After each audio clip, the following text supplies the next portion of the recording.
selon les bruits qui courent, les chefs d'accusation sont trafic de stupéfiants. Et là, aujourd'hui, on veut nous faire comprendre qu'il peut bénéficier d'une remise en liberté en échange d'une caution. Ça veut dire quoi? Il y a deux hypothèses. Que le dossier est fragile, qu'il n'est pas si lourd que ça. Parce que sinon, il ne se permettrait pas de lui permettre de se retrouver en liberté en échange d'une caution. Deuxième hypothèse, il a réellement été balancé par quelqu'un. Pourquoi je vous dis ça? Parce que dans le passé, il y a énormément d'affaires de ce genre. Un témoin qui fait de la délation, donc qui balance, la police qui vient perquisitionner chez vous, parce que fait du hasard, comme par hasard, au moment où il y a cette bagarre, il y a une commission rogatoire qui devait être en cours, puisqu'on voit que la police vient perquisitionner chez lui. 48 heures après, Keimer qui reçoit également une convocation, ce qui est assez hasardeux. Salut les amis, c'est Marcus Dia, j'espère que vous allez bien. On se retrouve pour une nouvelle vidéo, une nouvelle analyse. Et comme vous avez pu le constater, si j'ai mis en introduction un petit flashback autour de l'épisode 2 qui concerne cette affaire Alino versus le clan Dossé, c'est que nous allons attaquer un troisième épisode. Et souvenez-vous, dans cet épisode 2, je vous avais expliqué que pour moi, il y avait une incohérence dans cette affaire, tout simplement parce que Alino allait bénéficier d'une remise en liberté en échange d'une caution. Et vu les faits qui lui étaient reprochés, il me semblait que ce dossier devait être certainement vide et qu'il avait passé près d'un an en prison gratuitement. Et vous allez comprendre pourquoi. Puisque justement dans cette vidéo, je vous avais expliqué que selon moi, les histoires de balance que Keimer avait pu dire dans une vidéo où il accusait des gens d'avoir balancé Alino, et souvenez-vous, il avait dit carrément, il avait pointé du doigt l'équipe de Dossé. Bon, bien entendu, nous n'avons pas de preuves là-dessus, mais souvenez-vous, je vous avais laissé à la fin de cette vidéo avec ces paroles. Écoutez. Alors, on revient sur le cas de Alino. On espère qu'il sortira de prison et qu'il nous apportera un témoignage explicite autour de cette affaire de balance. Et j'espère qu'il n'y a pas d'affaire de balance, puisque dans ce milieu, et notamment dans le rap, ils font souvent l'apologie de la rue, donc je pense que ces gens respectent également les codes de la rue. Quelques semaines après, le principal concerné va sortir de prison en échange d'une caution dans l'attente de son jugement. Et là, en bon investigateur, je me permets de le contacter. Je lui dis: Alino, je me présente, Marcus Dia. Que penses-tu de mes deux vidéos que j'ai faites autour de ton affaire? Il me dit: je les ai regardées et je dois te dire qu'elles sont très pertinentes. Et tu as totalement raison. Je valide à 100% ton analyse, comme quoi j'ai été balancé, tout simplement parce que c'est le cas. Et donc aujourd'hui, je reviens avec cet épisode 3, avec des preuves inédites.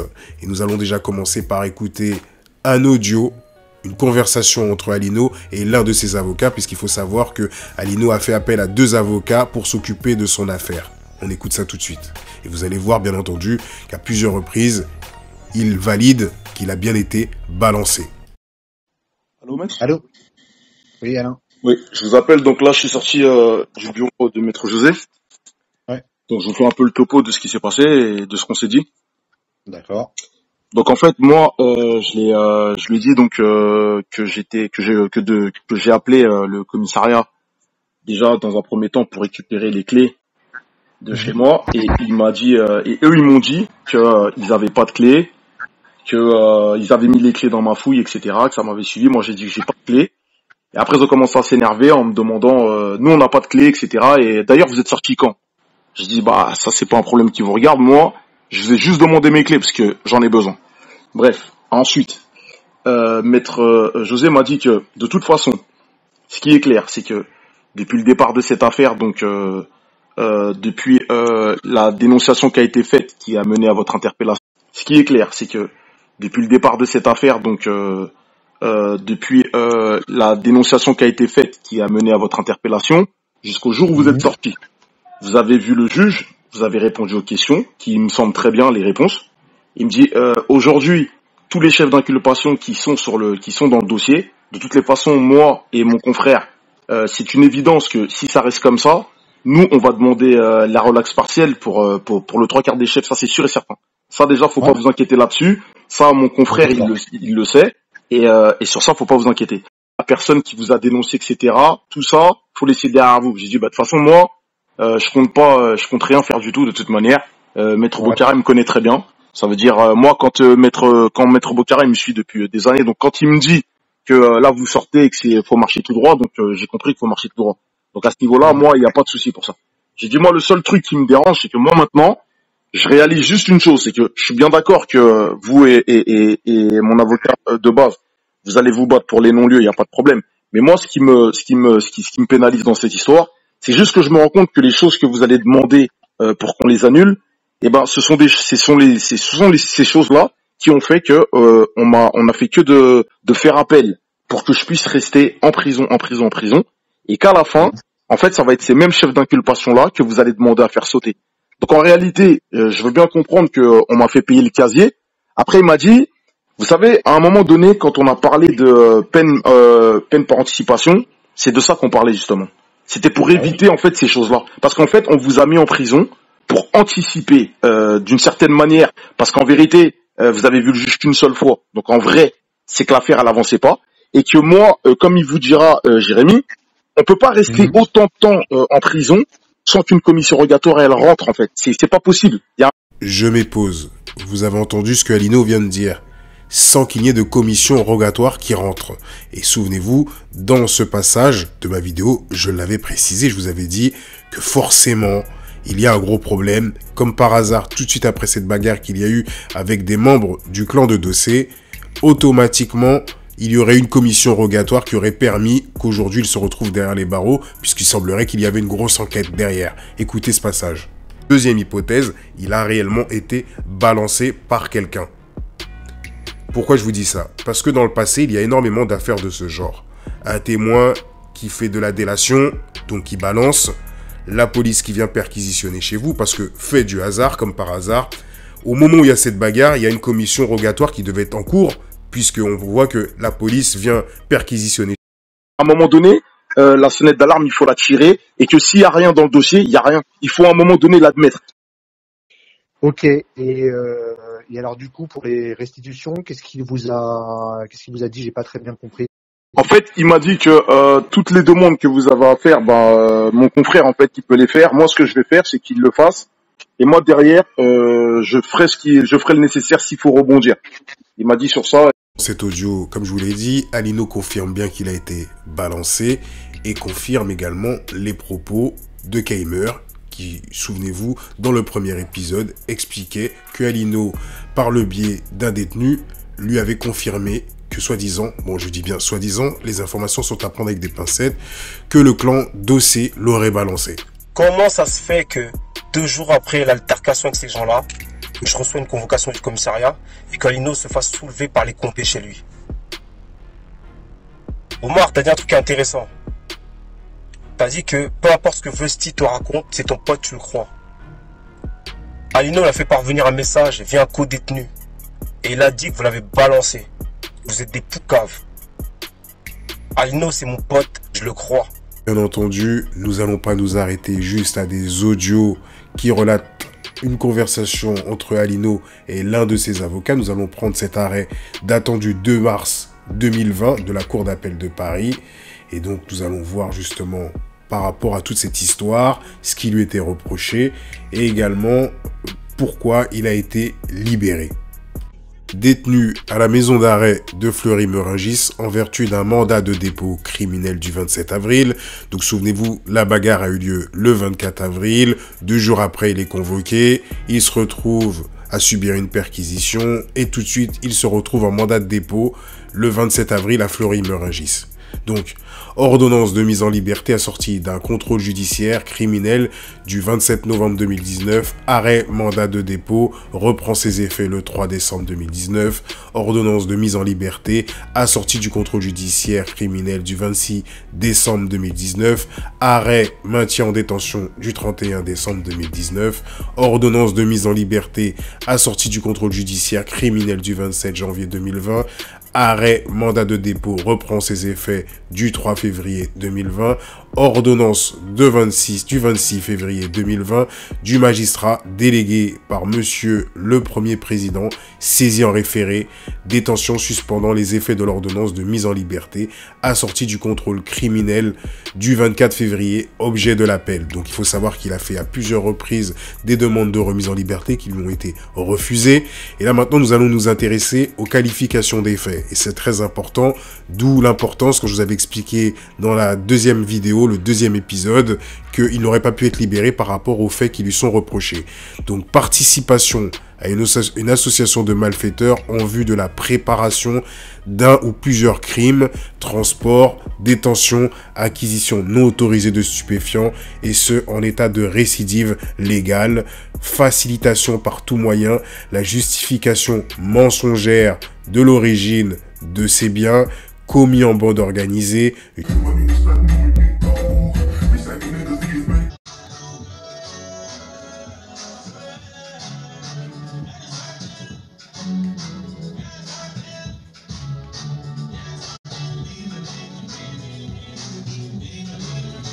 C'est important de vivre comme ça. Hein. C'est important de remercier le sponsor.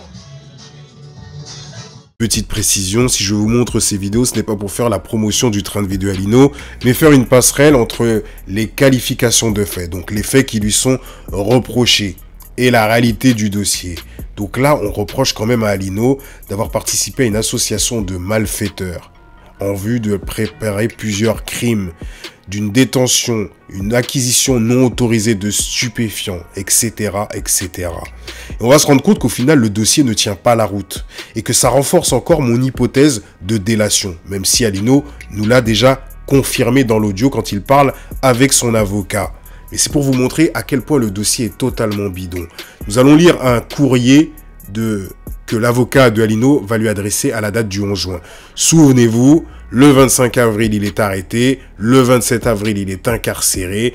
Le 21 mai, il va rencontrer un juge. Et quelques jours après, regardez ce que l'avocat lui adresse comme courrier. Je vais vous lire un passage qui est très important. Pour l'heure, je tâche de réunir vos justificatifs concernant les sommes retrouvées à votre domicile. J'ai échangé avec Stéphane afin qu'il me transmette des pièces supplémentaires dont j'ai besoin pour rédiger ma note pour le juge. Pour ce qui est de vos scellés, je n'ai pas tout déchiffré de votre écriture, mais je pense que cette question devra être réglée après celle de votre remise en liberté. De ce que j'ai pu comprendre, écoutez bien, d'une conversation informelle avec le juge, celui-ci ne semble pas opposé à leur restitution après vérification. Est-ce que vous avez déjà entendu dans une affaire de narcotrafiquants, d'association de malfaiteurs, un juge qui ne s'oppose pas après la vérification des documents qu'on va lui fournir? La vérité, elle est toute simple. C'est que les faits qui sont reprochés à Alino sont totalement bidons. Et si aujourd'hui le juge, en si peu de temps, n'oubliez pas, il est tombé le 25, on l'a incarcéré le 27, je voulais dire. Il est présenté devant un juge le 21 mai et en si peu de temps, on a déjà cette réponse du juge qui ne s'oppose pas à la restitution des scellés. Vous ne verrez jamais ça dans aucune affaire d'association de malfaiteurs ou de narcotrafiquants. Retenez bien ça. Des fois même quand ils viennent chez vous, ils font une perquise et que les flics font exprès de casser tout ce que vous avez chez vous. Vous avez énormément de difficultés à avoir gain de cause, puisqu'il y avoir réparation, excusez-moi. Donc, qu'on arrête ce cinéma, ce dossier est totalement bidon. On va continuer la suite. Il convient de rester prudent dans la mesure où il ne s'est engagé à rien. Je comprends votre frustration quant à la multitude de vos chefs mis en examen. Je suis assez confiant sur le fait d'en écarter un certain nombre in fine. Donc là, il n'y a même pas d'arrangement avec l'avocat. L'avocat précise à Alino qu'il va démonter pièce par pièce les chefs de mise en examen pour vous prouver encore une fois de plus, en si peu de temps, comment le dossier il est bidon. Et je vous le redis encore, c'est tout simplement parce que ça s'arrête à une affaire de délation. On l'a balancé, point barre. Et c'est également une réponse à toutes ces personnes qui parfois, quand ils voient Alino exhiber de l'argent sur Instagram, ou bien dans ses épisodes No Game, ils se disent « Oui, mais là, il est en train de se griller. » Est-ce que vous pensez que Alino est assez stupide pour exhiber de l'argent, des biens matériels, sans pouvoir prouver la provenance? Soyez réfléchis un petit peu. Allez, maintenant, on va attaquer la suite. On reprend la lecture de l'arrêt. Justification de ressources ou de l'origine de biens par une personne en relation habituelle avec une ou plusieurs personnes se livrant à la commission de crimes ou délits, puis d'au moins 5 ans d'association de malfaiteurs. Détention non autorisée d'une ou plusieurs armes, munitions ou leurs éléments essentiels de catégorie B. Voilà dans quoi il faut mettre son oseille. C'est des bijoux qui sont cotés. Passons à la page 6 de cet arrêt, et donc là on peut lire, par arrêt du 31 décembre 2019, rendu sur appel du parquet, la chambre de l'instruction de Séan infirmait une ordonnance de remise en liberté assortie du contrôle judiciaire du 27 novembre 2019. La chambre de l'instruction de Séan infirmait par la suite des ordonnances mises en liberté des 26 décembre 2019 et 27 janvier 2020. Donc je vous avais montré tout à l'heure, je vous l'avais précisé, qu'ils ont justement refusé à plusieurs reprises sa demande de remise en liberté.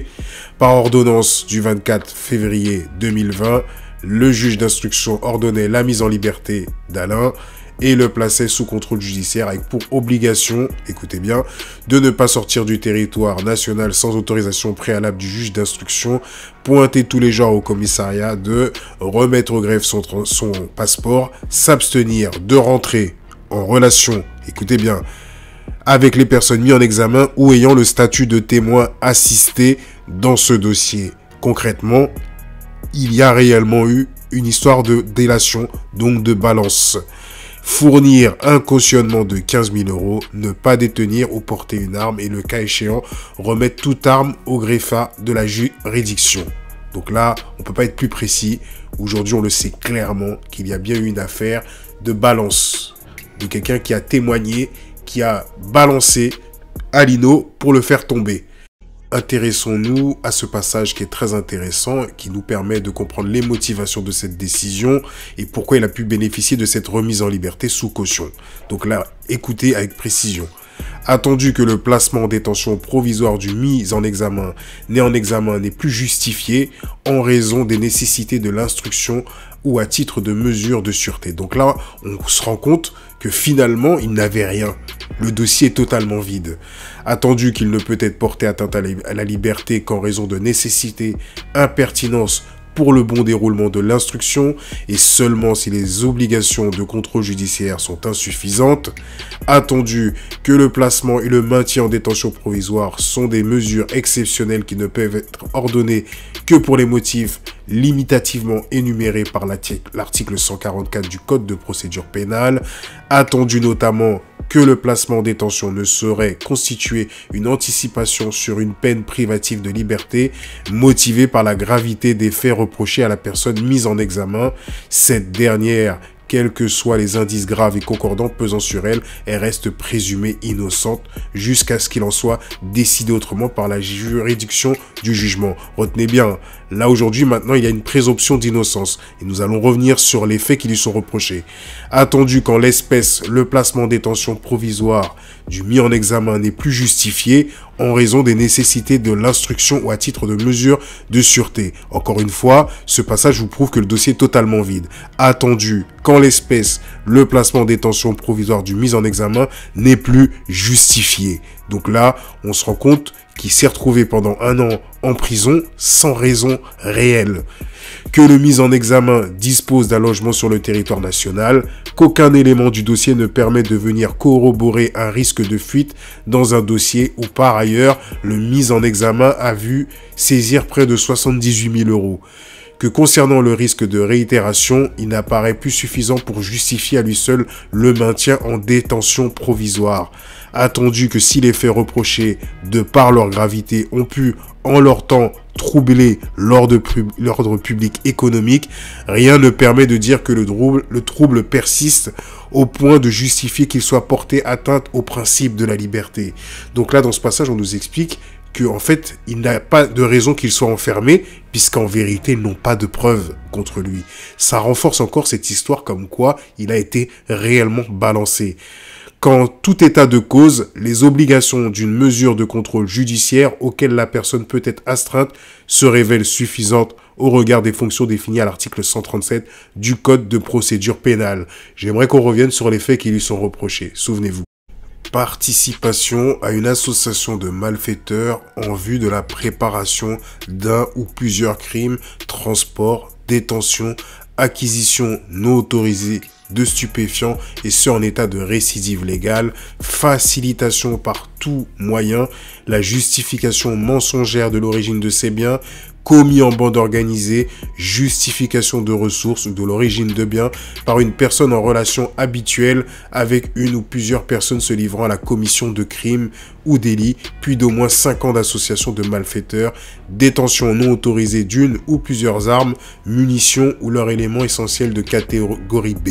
Donc dans cette affaire, le dossier est quasiment vide, mis à part quelques faits qui sont véridiques, mais on se rend compte qu'aujourd'hui, il y a bien une affaire de délation. On l'a balancé, c'est mentionné dans le dossier, donc aujourd'hui plus personne ne peut douter de cette accusation comme quoi il aurait été balancé. Maintenant il faut savoir qui est cette balance ou qui sont ces balances. Et bien entendu, dans ma vidéo que j'avais faite dans l'épisode 2, j'avais justement porté mon attention sur le fait que ça pouvait arranger certaines personnes que Alino soit en prison. Bien entendu, je ne les pointe pas du tout et je ne les accuse pas de l'avoir balancé, mais souvenez-vous de cette affaire. Et souvenez-vous de ce que Alino était en train d'expliquer, puisque justement, on avait tenté de lui faire un guet-apens. Et regardez, écoutez. Donc hier, on était le 13, vers 23h et des poussières. Donc toi, Vesti, du 9-4 et Sebago de Saint-Denis, et je sais plus qui, vous avez tenté de me tomber dessus. On est d'accord. J'étais tout seul. On est d'accord. Toi, Vesti, la sécu de Omar et Dossé qui fait appel à d'autres sécu pour régler tes problèmes, tu t'es senti pousser des couilles parce que tu étais avec des gens. Ça t'a pas suffi pour venir me voir de passer par quelqu'un de chez moi. Donc là maintenant, tu viens avec la mule pour tenter de faire quelque chose. Ok. Toi, la mule de Saint-Denis, toi, c'est Bago. Souvenez-vous, dans ce passage, je vous avais dit de vous concentrer sur les deux noms que Alino nomme, puisque ce sont ces deux personnes qui lui ont fait un guet-apens et qui sont venues pour en découdre avec lui. Et il était justement avec sa petite fille. Et les deux noms qu'il a ressortis sont deux personnes qui sont affiliées au clan Dossé. Et dans cette analyse, j'essayais de faire la relation par rapport à ce que Keimer, l'ami de Alino, avait dit, comme quoi Alino, quand il était en prison, par le biais d'un détenu, avait dit que c'était des personnes de l'équipe de Dossé qui l'avaient balancé. Aujourd'hui, nous avons donc la confirmation qu'il y a eu réellement un coup de balance. Et donc, j'avais cherché à faire la relation et je m'étais dit qui avait pour intérêt que Alino tombe. Donc là, on sait que, par exemple, Steve fait partie de la sécurité de Dossé. Donc, forcément, par rapport avec le conflit qu'il y avait avec Keimer, il s'est dit, tiens, je vais profiter pour m'associer avec cette personne qui s'appelle Sebago. Et de l'autre côté, on essayait de comprendre quel était l'intérêt de Sebago de venir. Et je me suis dit, finalement, peut-être par rapport à cet audio qui avait fuité. Et aujourd'hui, j'ai une meilleure version puisque, pour ceux qui me suivent sur Instagram, vous avez pu voir qu'on m'a proposé énormément de dossiers et des écoutes, des vidéos sur des personnes dans le rap game. Bien entendu, je n'ai pas encore divulgué tout ce que j'ai pu recevoir, mais nous avons fait cette relation. Elle est très simple. C'est que Sebago, peut-être, avait de la rancœur par rapport à Alino, puisque Alino a eu une courte relation avec sa femme. Et justement, Alino, on peut entendre dans cet audio, ne veut pas rester avec la femme, puisque justement, il lui dit, je ne veux pas que tu trompes ton mari, il est en prison. Et dans cet audio, on peut entendre clairement, dans cette version que je vais vous mettre, qu'elle insiste pour rester avec Alino, et que ça ne l'intéresse pas de se remettre avec son mari. Écoutez bien. Oui, je vois, j'ai pris la tempère. Bien sûr que je suis là. Tu sais très bien que je te lâcherai jamais, tu vois. Quoi qu'il arrive, tu restes, voilà, c'est toi, c'est Alain, c'est moi, Alain, c'est... Je vais quand même pas te faire tromper ton mari, tu comprends? Comment? Je vais quand même pas te faire tromper son mari. Ah, tu me fais pas quitter, tu sais que même tout à l'heure, j'étais même en train de me remémorer qu'en fait, dès lors où j'ai entendu, en fait, où j'ai attrapé cette conversation au vol. Ça va, toi? Bonjour, ça va? Bonne fête? Merci. C'est quoi,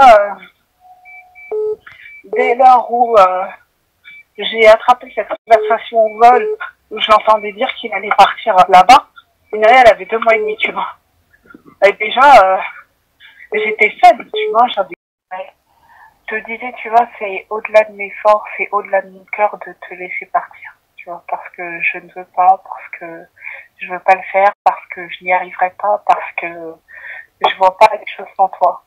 Mais j'espère juste que lorsque tu me dis que tu me tournes le dos, que tu fais pour mon bien, pour ton bien à toi, j'espère juste que tu verrais, tu vois, que c'est pas pour quelqu'un d'autre, que c'est pas pour une chaille, que c'est pas pour une autre.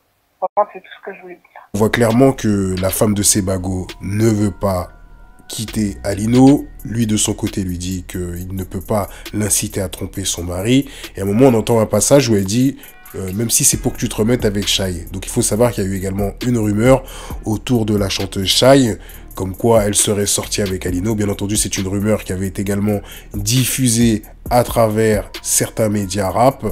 Bien entendu, une fois de plus, nous n'avons pas de preuves, donc je ne peux pas aujourd'hui vous affirmer que cette rumeur est réelle. Une chose est sûre, c'est que de son côté, Alino sait pertinemment qui l'a balancé.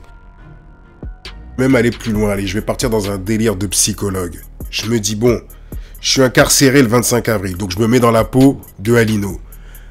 Il y a des allusions comme quoi j'ai été balancé par le clan de Dossé. Le 25 avril, pendant que je suis arrêté, eux, ils publient à la date du 25 avril ce message où ils sont tous réunis sur la photo. Toutes ces personnes avec qui j'ai eu des problèmes. Il y a eu cette altercation avec Vesti et Sebago, ils sont présents sur la photo. Le message est frappant. La famiglia est grandée. On n'arrête pas le vent avec les mains. Je me dis pareil. Le producteur de dossier qui s'appelle Omar Digno laisse un message dans sa story où il met « Rifleux, c'est pas facile » alors que je suis incarcéré à Rifleux, à Fleury.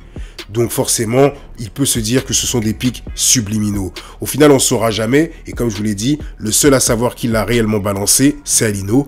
Qui sait, ça se trouve, il y aura peut-être un épisode 4. Va savoir. En tout cas, cet épisode se termine. N'hésitez pas à donner votre avis à travers les commentaires.